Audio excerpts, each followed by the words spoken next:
আমরা বারবার দেখেছি যে এই মুক্তিযুদ্ধকে উপলক্ষ করেও আমাদের মধ্যে বিভাজন তৈরি করার চেষ্টা করা হয়েছে। অনেক মুক্তিযোদ্ধারই হয়তো যে স্বপ্ন বা যে স্বাদ নিয়ে একজন মুক্তিযোদ্ধা, বীর মুক্তিযোদ্ধা বলেছেন যে আমরা কোনো সম্মানী কিংবা কোনো উপহারের আশায় যুদ্ধ করিনি, একটা মুক্তির আশায় ওনারা যুদ্ধ করেছেন, যে সমাজটা সুন্দর হবে, ন্যায় নীতি প্রতিষ্ঠা হবে, সমস্ত অন্যায় খতম হবে, কেউ কাউকে অত্যাচার করবে না, সমাজে আইনের শাসন থাকবে, একজন আরেকজনকে শ্রদ্ধা করবে, সম্মান করবে, মিলেমিশে বসবাস করবে।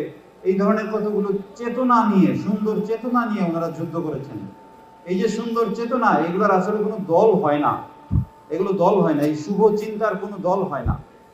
এই জন্য আমরা বারবার দেখেছি যে এই মুক্তিযুদ্ধকে উপলক্ষ করেও আমাদের মধ্যে বিভাজন তৈরি করার চেষ্টা করা হয়েছে। এই সংস্কৃতি থেকে আমাদেরকে বের হয়ে আসতে হবে, যে চেতনার জন্য মুক্তিযুদ্ধ হয়েছে, সেই চেতনা বাস্তবায়নে অনেক কাজ আমাদের করা বাকি রয়ে গেছে।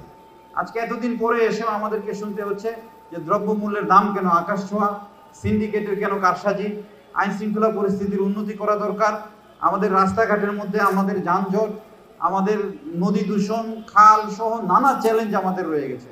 আমি একজন সরকারি কর্মকর্তা হিসেবে আমি মনে করি এই যে যত সমস্যা রয়ে গেছে, এই সমস্যা দূর করাগুলাই আসলে মুক্তিযুদ্ধের চেতনার বাস্তবায়ন। সমাজের মধ্যে, মানুষের মধ্যে যত অন্যায় যেগুলো রয়েছে, এগুলো থেকে মানুষকে রক্ষা করাটাই আসলে মুক্তিযুদ্ধের চেতনার বাস্তবায়ন।